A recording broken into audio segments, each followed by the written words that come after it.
বছরের শেষ ঘোরাটা ঘুরে নিচ্ছি। কে জানি যদি সামনে বছর আমার সময় না থাকে। নীলাচলে এত সুন্দর পরিবেশ দেখে আমার জান প্রাণ ভরে গেছে। নমস্কার, আপনারা সবাই কেমন আছেন? আশা করছি বেশ ভালো আছেন। আমি কিন্তু একটু ভালো নেই, পুরো সর্দি লেগে গেছে। আমার এখন নাক বন্ধ। আপনারা অবশ্যই আমার কণ্ঠ শুনে বোঝা যাচ্ছে যে আমার সর্দি লেগেছে। সর্দি লাগছে তো কি হয়েছে, তারপরে কি ঘোরাফেরা বাদ দেওয়া যাবে? অসম্ভব। ডিসেম্বর মাস মানেই হচ্ছে ভ্রমণ করা।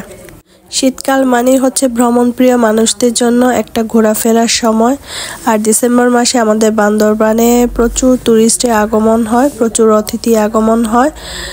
তো এমনিতে প্রায় বান্দরবান 2 বছরের মতন পর্যটক স্পটগুলো বন্ধ ছিল। 2 বছর পর পর্যটক স্পটগুলো খুলে দেওয়া হয়েছে। তাই প্রচুর ভিড় থাকে রাস্তার ধারে। বাস স্টেশনে দেখলাম অনেক গাড়ি জ্যাম করেছিল।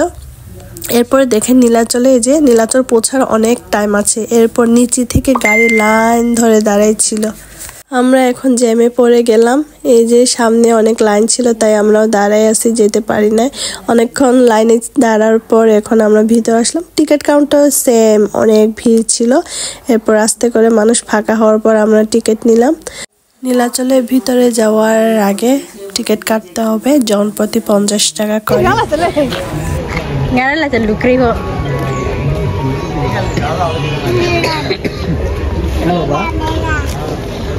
নীলাচলে সবাই আসে এই যে নীল আকাশটা দেখার জন্য।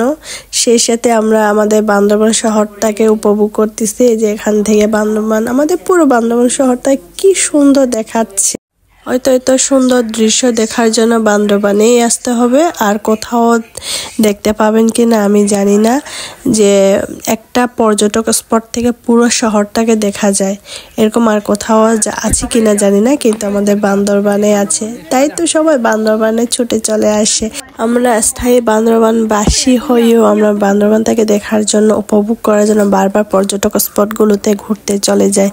এত সুন্দর মনোরম একটা পরিবেশ, এখানে কি না গিয়ে থাকা যায়? এই জায়গাটাতে আমরা কখনো যাইনি। নীলাচলে এসেছি অনেকবার, কিন্তু এই জায়গাটাতে কখনো নামানো হয়নি। এই জন্য আমরা আসলাম।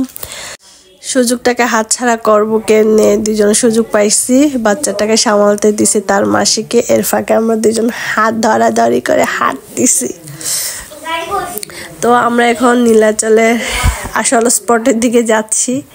এদিক ওদিক ঘুরতে ঘুরতে আসল স্পটের দিকে যাওয়া হয়নি এখনো। ও ওয়াও, এই হাত দুটো তো অনেক সুন্দর আছে। আমি যতবার নীলাচলে আসছি ততবার এই হাত দুটোতে বসার জন্য অনেক চেষ্টা করেছি, কিন্তু ফ্রি পাইনি একবারও। এখানে ছবি কয়েকটা তোলার খুব ইচ্ছা ছিল, কিন্তু ফ্রি পাইনি। সবসময় মানুষ থাকে, আজকেও মানুষ ছিল।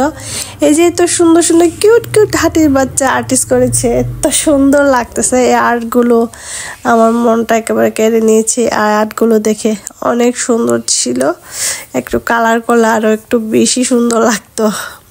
তো নীলাচলে তো ভিড়, আমরা মেন স্পটে চলে এসেছি। এই যে দেখুন প্রচুর মানুষ ছিল, বললাম না। এখন মানে ডিসেম্বর মাস মানে হচ্ছে ঘোরার সময়। এই যে এত মানুষ কোত্থেকে যে আসে বান্দরবানে, এত ভিড়। নীলাচলে যে পরিমাণে মানুষ দেখতে দেখতে আমি খুবই ক্লান্ত হয়ে গেছি।